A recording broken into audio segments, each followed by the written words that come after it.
محمد رسول اللہ صلی اللہ علیہ وسلم کے مبارک قدم پڑے ہیں، مدینہ کی گلیوں کو دیکھنے کی آپ کو چاہت ہوگی، جتنی طلب ہوگی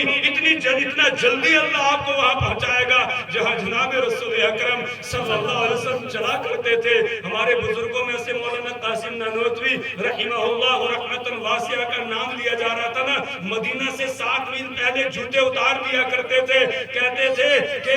جوتے اتار کے چلوں گا یہاں، کیونکہ اس سرزمین پہ جناب رسول اکرم صلی اللہ علیہ وسلم کے قدم لگے ہیں، کہیں ایسا نہ ہو نانوتوی کا گستاخ جوتا وہ اس جگہ پڑ جائے جہاں اللہ کے محبوب کے قدم لگے، اس لیے جوتا اتار کر جاتے تھے۔ میرے شیخ تھے حضرت حاجی غلام قادر غنی پوری صاحب رحمت اللہ رحمت واسعہ، وہ